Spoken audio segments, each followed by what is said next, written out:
तर स्ट्रॉबेरीचा सीझन आत्ता सध्या सुरू आहे, त्यामुळे स्ट्रॉबेरीचे अनेक पदार्थ आपल्याला करू वाटतात. त्यातलाच आज मी एक पदार्थ करत आहे, तो म्हणजे स्ट्रॉबेरीची बासुंदी.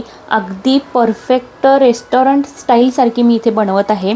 तर त्यासाठी आपल्याला इथे काही साहित्य लागणार आहे. अगदी किरकोळ साहित्यात आपली ही बासुंदी अगदी रेस्टॉरंट टाईप आपली होते. तर सगळ्यात पहिलं आपल्याला लागणार आहे दूध. इथे मी काल दूध आणलं होतं, त्यातलं थोडं मी घरात वापरलेलं आहे. 2-3 वेळा ऑलरेडी हे उकळून झालेलं आहे. तर असं जर आपण दूध जर घरातलं वापरलं तर जे काही आपलं आटवण्याची प्रोसेस असते ना, ती थोडीशी कमी होते. कारण की आपण 2-3 वेळा घरामध्ये दूध हे तापवूनच ठेवत असतो. फुल क्रीम दूध घेतलेलं होतं मी. आणि आता ह्याला अजून आपल्याला आटवायचं आहे ह्याच्यामध्ये साखर घालून. आणि त्यासाठी आपल्याला इथे लागणार आहे कंडेन्स्ड मिल्क. ही आपल्याला स्ट्रॉबेरी बासुंदी करण्यासाठी तर तुम्ही कोणत्याही कंपनीचं घेऊ शकता. मी इथे नेस्ले कंपनीचं घेतलेलं आहे. आपल्याला लाल भडक अशा स्ट्रॉबेरीज इथे लागणार आहेत, त्या मी कट करून घेतलेल्या आहेत. साखर लागणार आहे स्ट्रॉबेरीचा सॉस बनवण्यासाठी. आणि इथे घेतलेला आहे ह्या दुधावरची मलई. आता ह्याला मी पहिल्यांदा फेटून घेणार आहे आणि फेटून घेऊन मी पुन्हा ह्याच्यामध्ये दुधातच ॲड करणार आहे. तर ही पूर्ण जी मलई असते ना, ह्यानी एक रबडीसारखा टेक्स्चर आपल्या बासुंदीला येतो.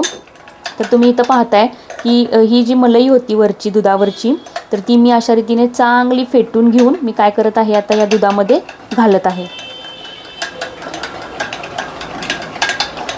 चांगली फेटलं की क्रीमी टेक्स्चर त्याचा दुधामध्ये उतरतो आणि रबडीसारखी आपल्याला घट्टमुट्ट असं बासुंदीचं टेक्स्चर मिळतं.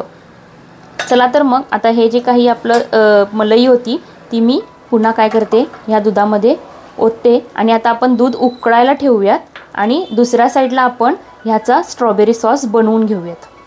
स्ट्रॉबेरी सॉस बनवण्यापूर्वी हे जे कट केलेल्या स्ट्रॉबेरीज आहेत त्या आपण पहिल्यांदा मिक्सरला त्याची ग्रेव्ही करून घेणार आहोत आणि मग त्याचा सॉस बनवणार आहोत. तर पहिल्यांदा दूध उकळायला ठेवूयात, नंतर स्ट्रॉबेरीचं आपण मिक्सरवरती क्रश करून घेऊयात. दूध मी बारीक गॅसवरती उकळायला ठेवलेलं आहे. अधूनमधून मी सतत ह्याला ढवळत राहणार आहे, कारण की आपल्याला हे उतू देखील घालवायचं नाही आहे. आणि अजून एक सिंपल टिप, जेव्हा आपण असा एखादा चमचा दुधाच्या मधोमध असा ठेवतो तेव्हा दूध आपलं उतू जात नाही. तर अशा रीतीने खूप मंद आचेवरती आपल्याला हे दूध काय करायचं आहे, थोडंसं आटवून घ्यायचं आहे. हे मी 2 कप दूध घेतलेलं आहे 2 माणसांसाठी. आता याच्यामध्ये आपण घालूयात साखर आवडीनुसार. मी इथे 2 कपाला 3 चमचे मी साखर घालत आहे, कारण की पुन्हा आपण स्ट्रॉबेरी सॉस करताना थोडा सॉस वापरणार आहोत. आणि कंडेन्स्ड मिल्क, जेव्हा ह्याला दुधाला उकळी येईल तेव्हा कंडेन्स्ड मिल्क आपण घालणार आहोत. तर ह्या कंडेन्स्ड मिल्कमध्ये देखील काय असतं, थोडंसं शुगर असते, त्यामुळे आपण मापातच शुगर घालायची. चला आता आपण हे मिक्सरला फिरवून घेऊयात. इथे पाहताय स्ट्रॉबेरीचा क्रश मी इथे करून घेतलेला आहे. आता हा आपण कढईमध्ये ह्याचा सॉस तयार करून घेऊ, थोडंसं साखर टाकून. आपण आता कढईमध्ये सॉस तयार करायला घेतलेला आहे. ह्याच्यामध्ये एक थोडीशी 1 टेबलस्पून इतकी मी साखर ह्याच्यात ॲड केलेली आहे. आणि आता आपण ह्याला पूर्ण हलवून घेऊ. साखर वितळेपर्यंत ह्याचा एक दाटसर असा सॉस तयार करून घेऊ. हे देखील मंद आचेवरच करायचं आहे. आपल्याला ह्या बासुंदीमध्ये कोणत्याही ॲरोमॅटिक मसाले आपल्याला वापरायचे नाही आहेत, म्हणजे इलायची, जायफळ किंवा दालचिनीची पावडर, हे असलं काही आपण वापरणार नाही आहोत. आपण जस्ट स्ट्रॉबेरीचा फ्लेवर येण्यासाठी फक्त स्ट्रॉबेरीचाच फ्लेवर आपण याच्यामध्ये वापरत आहोत. त्यामुळे दूध उकळताना देखील त्याच्यामध्ये इलायची पावडर किंवा काही टाकायचं नाही. जर आपण टाकलं तर त्याच्यामध्ये त्या मसाल्यांचा सुवास हा स्ट्रॉबेरीपेक्षा डार्क होतो आणि आपल्याला ते आपण नेहमीची जशी बासुंदी खातो ना तसंच वाटतं. तुम्ही आवडत असेल तर ड्रायफ्रूट्स वगैरे घालू शकता, अदरवाईज आपल्याला त्याची देखील गरज नसते जर तुम्ही strawberry basundi, pure strawberry basundi जर बनवत असाल तर. तर आपला सॉस इथे रेडी होत आहे. अधूनमधून काय करायचं, जे आपलं दूध आहे ना त्याला असं हलवायचं की जेणेकरून त्यातली जी साखर होती ती देखील वितळली जाते छान.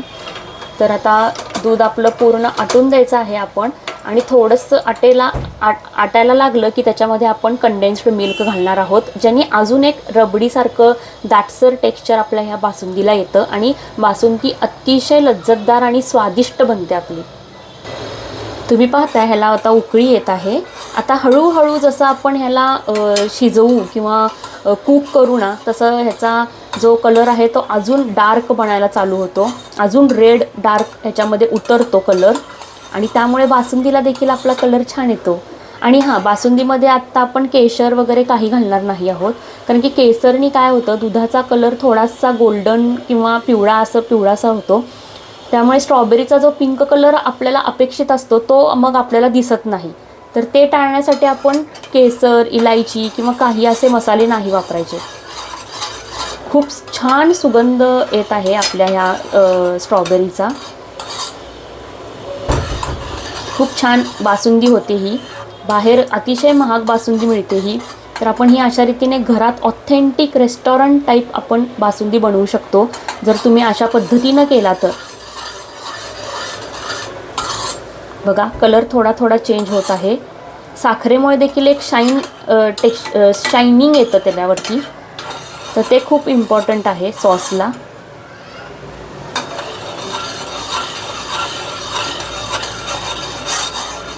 ढवळत राहायचं म्हणजे खाली ते चिटकत नाही. हे बघा, कलर पूर्ण चेंज होत आहे आता.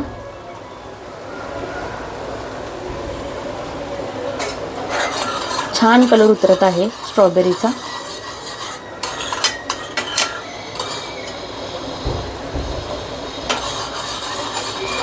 आपल्याला हाच कलर अपेक्षित असतो बासुंदीला देखील. थोडासा बेबी पिंक, फेंट पिंक. तुम्ही पाहताय आता दुधाला पण अजून एकदा उकळी येत आहे, अजून एकदा मलई त्याच्यामध्ये भरून भरून येत आहे. तर अशा रीतीने असं ढवळत राहायचं सतत.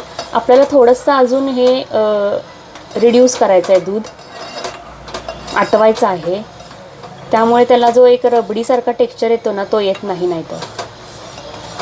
त्यामुळे आपल्याला हे असंच छान उकळून द्यायचं आहे अजून. तुम्ही आता इथे बघताय आपलं जे काही स्ट्रॉबेरीचा सॉस होता ना, तो छान आता आपला शिजायला आलेला आहे. याने काय होतं, साखर पूर्ण डिझॉल्व होते या स्ट्रॉबेरीच्या सॉसमध्ये, आणि त्यामुळे जो आंबटपणा असतो ना थोडासा तो कमी होतो बासुंदीला जो येतो तो.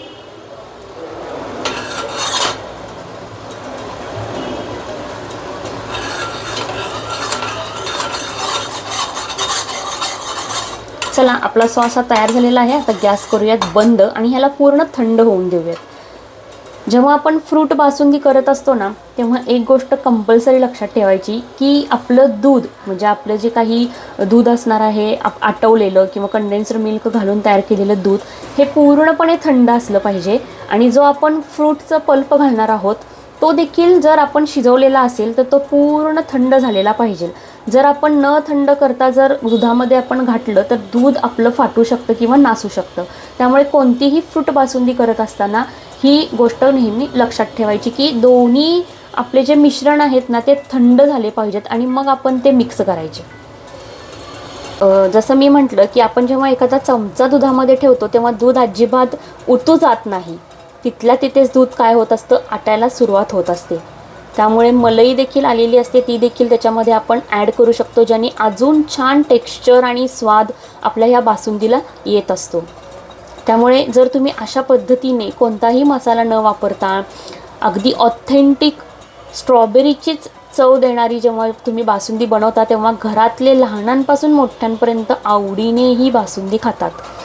फक्त तुमच्या घरातल्या लोकांच्या हिशोबाने तुम्ही दुधाचं प्रमाण ठेवा आणि स्ट्रॉबेरीचं प्रमाण ठेवा. मी इथे 2 कप दूध घेतलेलं आहे.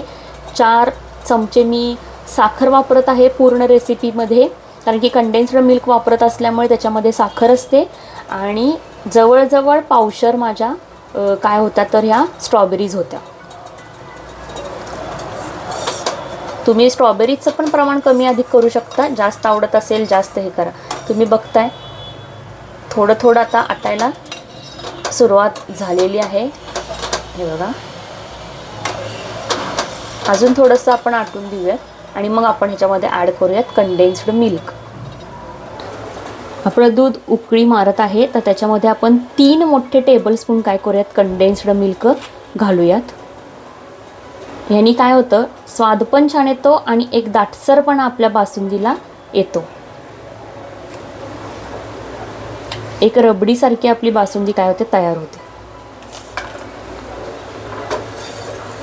आता पुन्हा ह्याला काय करायचं, आपण छान उकळून देऊयात.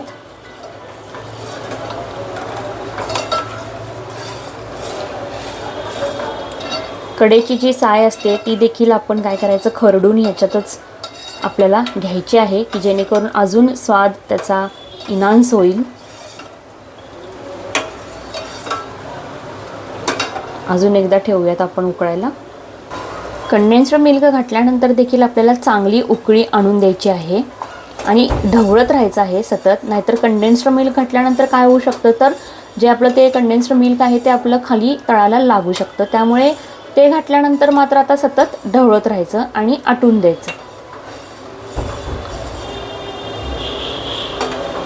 थोडासा दाटसरपणा आता बासुंदीला आपल्या येत आहे.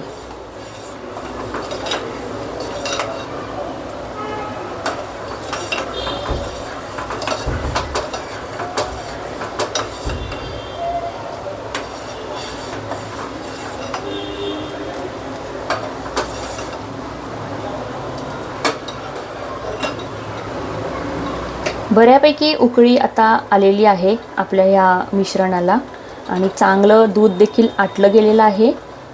जो सुगंध आहे तो अगदी मलई टाईप आणि बासुंदी रबडी टाईप येत आहे. तर आता ह्या स्टेजला करूयात गॅस आपण बंद आणि आता ह्याला पूर्ण थंड होऊन देऊयात आणि मग पुढची प्रोसेस करूयात. ते म्हणजे स्ट्रॉबेरीचं जे आपण सॉस बनवून ठेवलेला आहे तो आपण ह्या बासुंदीमध्ये घालूयात. तर तुम्ही इथे बघत आहात आपली बासुंदी तयार झालेली आहे, थंड झालेली आहे पूर्ण. आता जे काही आपण स्ट्रॉबेरी सॉस बनवून ठेवला होता तो आता आपण याच्यामध्ये घालूयात आणि मिक्स करून घेऊयात. दोन्ही मिश्रण थंड असले पाहिजेत याची खबरदारी मात्र घ्यावी, नाहीतर आपलं दूध नासू शकतं किंवा फाटू शकतं. तर आपण आता ह्याच्यामध्ये हळूहळू काय करूयात, जो आपला स्ट्रॉबेरी सॉस आहे तो ॲड करूयात आणि मिक्स करून घेऊयात चांगल्या रीतीने. तर पूर्ण आपला स्ट्रॉबेरी सॉस मी ॲड केलेला आहे. आता चांगल्या रीतीने ह्याला एकजीव बनवून घेऊयात. तुम्ही याचा आता कलर बघू शकता, अतिशय सुंदर बेबी पिंक असा स्ट्रॉबेरी मिसळल्यानंतर ह्या बासुंदीचा कलर बनतो आणि लहान मुलं तर अतिशय आवडीने खातात. तुम्ही हे आत्ता जो काही हंगाम आपला सुरू आहे स्ट्रॉबेरीचा, तर तुम्ही नक्की हा पदार्थ घरात ट्राय करून पहा. अगदी रेस्टॉरंट टाईप छान बासुंदी आपली ही तयार होते आणि ऑथेंटिक होते.